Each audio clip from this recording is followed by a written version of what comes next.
Se alguém adulterava, não vai procurar não adulterar mais. E assim vai, a gente vai tentando tirar de nós toda a podridão. E a gente declara a Cristo que a gente quer isso. E se entrega nas águas, se entrega a Cristo de todo o coração. E o Espírito de Deus nos ajuda, porque sem Deus, sem Jesus, não conseguimos nada, verdadeiramente. É impossível para um homem natural se livrar disso tudo por si só. Ele pode até se julgar uma pessoa reta, uma pessoa sincera, mas na hora do vamos ver, na hora que ele for tentado, na hora que acontecer algum problema, ele vai mostrar essa velha natureza, essa natureza do homem corrupta, que não agrada a Deus. Veja, Deus ama o pecador, não ama o pecado, por isso que ele quer que a gente seja limpinho. E ele nos ajuda nisso. E nos ajuda de uma forma diferente, né? Porque quando a gente quer uma roupa como essa, branquinha, a gente pega um alvejante, né? Pega um cloro. Hoje tem várias formas de você alvejar a roupa, né? Mas Jesus, ele te limpa com sangue. Aleluia, com o sangue dele vertido na cruz. E aí é que está o mistério da cruz, né? Então, ele se entregou sua vida, se deixou crucificar, ressuscitou ao terceiro dia para mostrar para a gente que é real essa história de vida eterna. É real. Porque alguns acham que, de repente, não é real, né, no seu coração. Mas Cristo deu esse exemplo para mostrar que verdadeiramente há como ressuscitar depois da morte. Aleluia. E lógico, ele subiu aos céus para mostrar para a gente que a gente também vai da mesma maneira. Porque apóstolo Paulo, em 1 Tessalonicenses, no capítulo 4, ele diz que os mortos ressuscitarão primeiro e encontrarão com o Senhor nas nuvens. E nós, os vivos, que estivermos em Cristo, e os mortos em Cristo, se encontrarão também com eles nas nuvens. Só que quem estiver vivo nessa época, diz a palavra que vai ser arrebatado, ou seja, não vai nem passar pela morte física. E glória a Deus, porque lá em Apocalipse diz que bem-aventurados são os que não passarem pela segunda morte e que estiverem nessa primeira morte.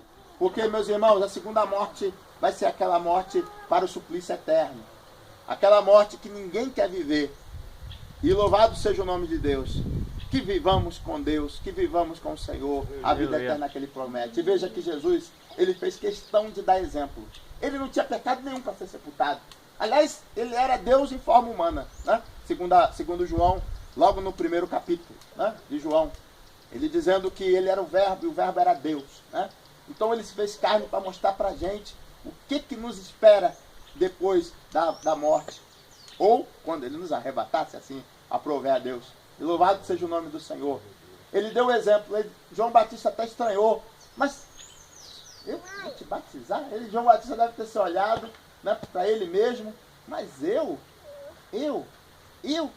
vou te batizar? Né? O Senhor não é o Cordeiro de Deus, né? Não tem razão de ser. João Batista pensou, né? E a resposta de Jesus foi pronta, né?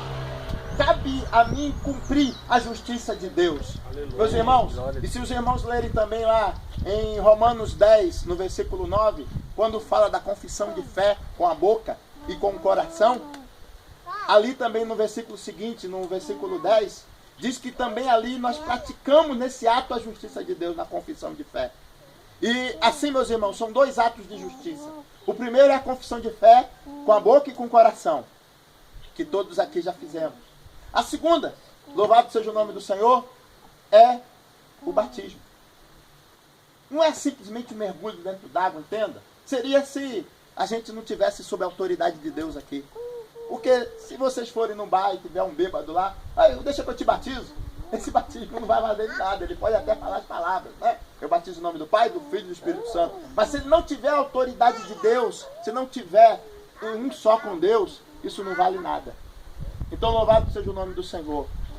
E maravilhados fiquemos, porque Deus, Ele faz essas coisas, né? Quem um dia pensou, né? Eu fico olhando para mim lá atrás, antes mesmo de me batizar, né? Muito antes, né? De confessar o nome de Jesus, fazendo as coisas que eu fazia. Eu nunca pensei que estaria hoje aqui, né? Ainda mais conhecendo a Dona Castorina, aqui nesse ambiente, né? Batizando pessoas, né? Tendo os irmãos aqui comigo. A gente pensava em buscar riquezas, em buscar outras coisas para poder ter uma mansão, para poder ter lá uma piscina, para poder ter ali. O batismo seria o contrário, né? A gente dá os mergulhos, depois deu um copo de cerveja, enfim, não